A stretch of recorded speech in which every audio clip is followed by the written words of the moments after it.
پھر اسی طرح قرآن بہترین رقیہ بھی ہے. رقیہ کہتے ہیں دم کو، یعنی اگر انسان کو کوئی ایسی بیماریاں لاحق ہو گئی ہیں کہ جن کا علاج نیلی پیلی گولیوں میں نہیں ہے، یعنی دوائیوں میں نہیں ہے، تو ایسی صورت میں جیسے نظر بد ہے یا جادو ہے یا جنوں کا چمٹنا ہے اور اس کے نتیجے میں کچھ بیماریوں کا پیدا ہونا ہے، تو اس کے لیے رقیہ بہت فائدہ مند ہے. رقیہ جو ہے آیات شفا یا رقیہ ایک ہی چیز ہے. آئی ڈونٹ نو کہ آپ نے الہدا کے وہ چھوٹے چھوٹے کارڈز دیکھے ہوں گے یا نہیں جس میں آیات شفا لکھا ہوتا ہے. اگر کسی بیمار کے پاس ان کو پڑھا جائے یا بیمار خود اپنے لیے پڑھے تو وہ بہت فائدے کی چیز ہے. حضرت عائشہ کہتی ہیں کہ رسول اللہ صلی اللہ علیہ وسلم ایک مرتبہ ان کے پاس تشریف لائے تو دیکھا کہ ایک عورت حضرت عائشہ کا علاج کر رہی ہے یا ان کو کوئی دم کر رہی ہے. تو آپ نے فرمایا کتاب اللہ یعنی قرآن کے ساتھ اس کا علاج کرو. اگر تمہیں دم کرنا ہی ہے تو قرآن پڑھ کر اس پر دم کرو. اور اس میں سب سے بہترین جو ہے وہ سورۃ الفاتحہ ہے.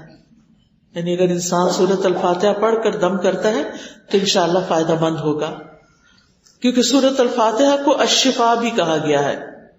اور اس میں ایک واقعہ بھی آتا ہے صحیح البخاری میں کہ نبی صلی اللہ علیہ وسلم کے چند صحابہ عربوں کے ایک قبیلے کے پاس سے گزرے. قبیلے والوں نے ان کی کوئی ضیافت نہیں کی. اس زمانے میں ہوٹل ریسٹورینٹس نہیں ہوتے تھے. مسافروں کے لیے راہ چلتے جن لوگ کے گھر ہوتے تھے وہی ان کو ٹھہراتے تھے، کھلاتے پلاتے تھے. تو اب یہ کہ وہ ایک قبیلے کے پاس سے گزرے.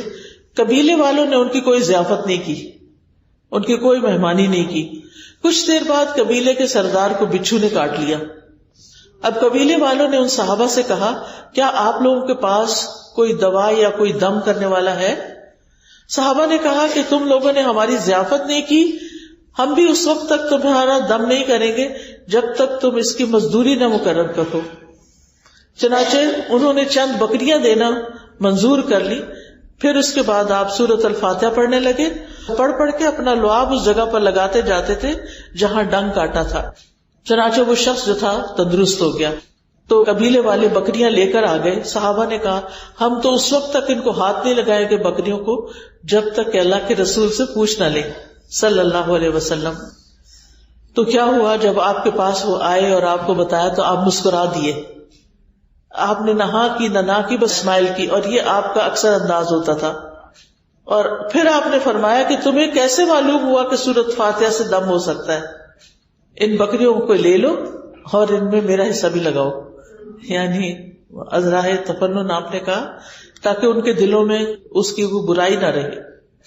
اسی طرح سورۃ البقرہ میں شفا ہے. رسول اللہ صلی اللہ علیہ وسلم نے فرمایا سورۃ البقرہ پڑھا کرو کیونکہ اس کا پڑھنا باعث برکت ہے، اس کا چھوڑنا باعث حسرت ہے، اور جادوگر اس کو حاصل کرنے کی طاقت نہیں رکھتے.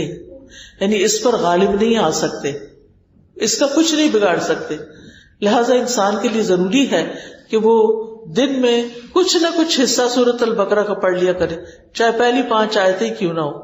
یعنی صبح قرآن مجید کھولا، سورۃ البقرہ پڑھی اور بند کر دیا. پورا نہیں پڑھ سکے، بچوں کو اسکول بھیجنا ہوتا ہے اور کئی کام ہوتے ہیں، تو پھر اس موقع پر زیادہ ٹائم دیا نہیں جا سکتا. ہاں جب آپ گھر کے کام کاج سے فارغ ہو جائیں تو فارغ وقت میں پھر بیٹھ کر ضرور سورۃ البقرہ پڑھیں. پھر یہ ہے کہ جو قرآن سے شفا حاصل نہیں کرتا وہ ہمیشہ بیمار ہی رہتا ہے. یعنی وہ ایک بیماری کسی دوسری بیماری میں منتقل ہو جاتی ہے، دوسری تیسری میں منتقل ہو جاتی ہے. اور پھر یہ ہے کہ قرآن سے شفا حاصل نہ کرنا دراصل اس کو چھوڑ ہی دینا ہے. تیسری چیز جو یہاں بتائی گئی وہ یہ کہ یہ کتاب ہدایت کی کتاب ہے. ہدایت ہم سب کی ضرورت ہے، اسی لیے ہم ہر نماز کے اندر اہدنا الصراط المستقیم پڑھتے ہیں کہ اے اللہ تو ہمیں سیدھے رستے کی ہدایت دے، اس رستے پہ ہم چلیں، ہم منزل تک پہنچیں اور پھر ہم اس پر استقامت بھی اختیار کریں، اس رستے کو چھوڑ نہ دیں. تو یہ کتاب جو ہے یہ ہدایت کا باعث ہے، اور اللہ تعالیٰ نے اس کو نازل بھی اسی لیے کیا. اللہ تعالیٰ فرماتے ہیں شہر رمضان الذی انزل فیہ القرآن ھدی للناس وبینات من الھدی والفرقان. رمضان کا وہ مہینہ ہے جس میں قرآن نازل کیا گیا، یعنی اللہ تعالیٰ نے یہ کتاب ہمیں رمضان میں دی ہے، اور رمضان کی برکت کی وجہ اس مہینے میں قرآن کا نازل ہونا ہے۔ دن تو سارے برابر ہوتے ہیں، لیکن ایک کو فضیلت دوسرے کی وجہ سے کیوں ہے؟ کیونکہ اس میں قرآن نازل ہوا۔ اسی طرح جو لوگ قرآن پڑھتے پڑھاتے ہیں قیامت کے دن ان کے درجات بھی بلند ہوں گے، نہ صرف یہ کہ ان کے بلکہ ان کے والدین کے بھی۔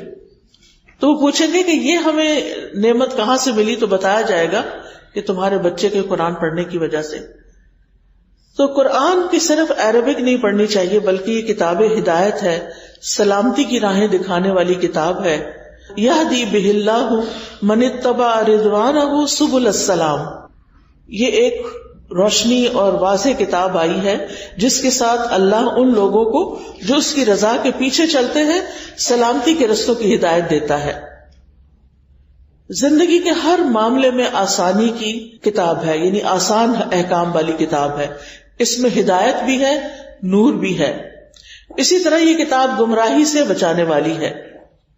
رسول اللہ صلی اللہ علیہ وسلم نے فرمایا، اللہ عز و جل کی کتاب ہی اللہ کی رسی ہے، جو اس کی پیروی کرے گا وہ ہدایت پر رہے گا، جو اس کو چھوڑ دے گا وہ گمراہی پر ہوگا۔ تو کچھ بھی ہو، ہم نے اس کتاب کو چھوڑنا نہیں۔ جو لوگ پوری پڑھ چکے ہیں وہ دوبارہ سے شروع کر کے ریویژن ساتھ کے ساتھ ہی کر لیں، اور اس طرح اس کتاب کو مرتے دم تک اپنے ساتھ رکھیں تاکہ قبر میں بھی ساتھ جائے، حشر کے دن اٹھے تو ساتھ اٹھے اور جنت تک پہنچائے۔ یہ کتاب شیاطین کی گمراہی سے بھی بچاتی ہے۔ اس سے انسان کو ایک فرقان ملتا ہے، فرقان کہتے ہیں کرائیٹیرین کو، کہ انسان اگر قرآن پڑھا ہوا ہوتا ہے تو خود اس کے اندر ایک فلٹر لگ جاتا ہے جس سے وہ ڈیٹیکٹ کر لیتا ہے کہ کیا چیز اللہ کی پسند کی ہے اور کیا شیطان کی ڈالی ہوئی نجاستیں ہیں، اور ان چیزوں کو اپنی زندگی سے باہر نکال دینا ہے۔ قرآن کی بدولت حکمت اور دانائی بھی ملتی ہے، انسان کو بہت سی ایسی باتیں سمجھ آتی ہیں جو اس کے بغیر سمجھ نہیں آتی۔ پھر یہ گناہوں سے بچانے کا ذریعہ بھی ہے، یعنی قرآن، کیونکہ اگر ہمیں نہیں پتا کہ اللہ تعالیٰ کس بات پہ ناراض ہوتے ہیں تو ہم شوق سے کرتے رہیں گے، سب لوگ تالیاں بجائیں گے ہمارے لیے، اللہ تعالیٰ ناراض ہو رہے ہیں، لوگ خوش ہو رہے ہیں، اور ہمیں پتہ ہی نہیں کہ حقیقت میں کیا ہو رہا ہے۔ تو یہ قرآن بتاتا ہے کہ اللہ تعالیٰ کن چیزوں کو پسند کرتا ہے اور کن چیزوں پر ناراض ہوتا ہے۔ پھر اسی طرح قرآن کے نزول کا مقصد صرف تلاوت نہیں ہے، بلکہ اس کا مقصد آیات میں غور و فکر اور اس سے نصیحت حاصل کرنا ہے۔ سورۃ صاد میں اللہ تعالیٰ فرماتے ہیں، کتاب انزل الیک مبارک لیدبروا آیاتہ ولیتذکر اولو الالباب، جو کتاب ہم نے آپ کی طرف نازل کی ہے بڑی برکت والی ہے تاکہ لوگ اس کی آیات میں غور و فکر کریں اور اہل عقل اس سے سبق حاصل کریں، عقل والے اس کتاب سے سبق سیکھے۔ حسن بصری کہتے ہیں، قرآن اس لیے نازل کیا گیا تاکہ اس پر غور و فکر کیا جائے اور اس پر عمل کیا جائے، لیکن کچھ لوگوں نے تو اس کو اپنی صرف تلاوت کی کتاب بنا لیا ہے، یعنی صبح اٹھتے ہیں روٹین میں اس کو کھولتے ہیں، کچھ آیتوں کی کچھ پیجز کی تلاوت کرتے ہیں، بند کرتے ہیں، رکھ دیتے ہیں، جیسے کھولنے سے پہلے تھے ویسے ہی بعد میں ہوتے ہیں، کسی آیت پر نہیں رکتے، کسی کا مطلب نہیں پتا، دل پہ کوئی اثر نہیں ہوتا، لہذا پڑھنا ثواب کا تو ہو گیا لیکن عمل میں کچھ نہیں آتا۔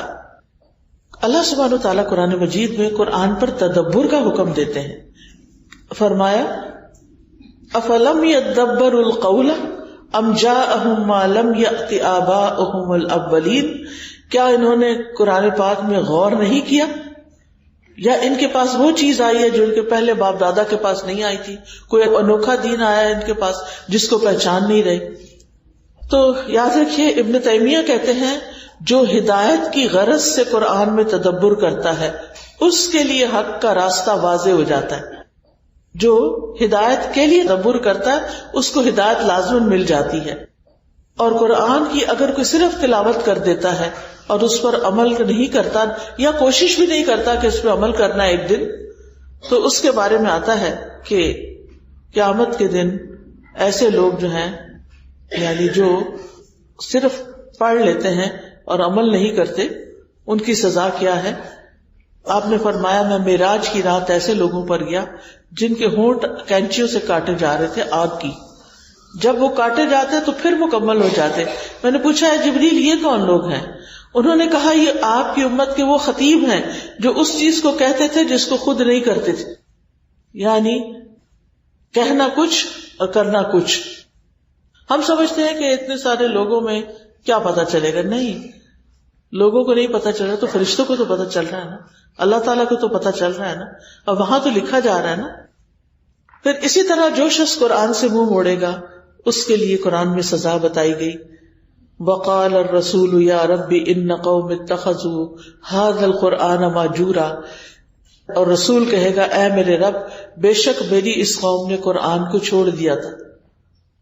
کیا ہم چاہیں گے کہ قیامت کے دن اللہ کے رسول صلی اللہ علیہ وسلم ہمارے بارے میں یہ بات فرمائیں کہ انہوں نے قرآن کو چھوڑ دیا تھا؟ اور جو شخص قرآن سے غفلت برتے اس کے لیے الگ سزا ہے. سمرہ بن جندب سے روایت ہے کہ نبی صلی اللہ علیہ وسلم خواب بیان کرتے ہوئے فرما رہے تھے کہ ایک شخص کا سر پتھر سے کچلا جا رہا تھا.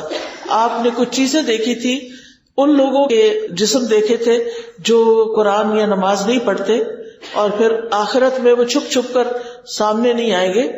تو سامنے تو ہر کوئی آئے گا، لیکن ساتھ ہی یہ ہے کہ وہ چاہتا کیا تھا، اس کو تربیت کی ضرورت تھی. تو کہا گیا کہ قرآن کا حافظ تھا مگر وہ اس قرآن سے غافل ہو گیا اور فرض نماز پڑھے بغیر سو جاتا تھا. ساری رات جاگا اور عین نماز کے وقت سو گئے. اور پھر آخری بات ہے کہ وہ رحمت للمؤمنین، یہ کتاب مومنوں کے لیے رحمت کا باعث ہے. رحمت کس طرح؟ رحمت اس طرح کہ انسان جو اس کو پڑھتا ہے اللہ تعالیٰ کو اس بندے پر پیار آتا ہے، اور پھر اللہ تعالیٰ اس پر اپنی ایسی رحمتیں نازل کرتا ہے کہ جس سے اس کو کسی چیز کی کمی نہیں ہوتی.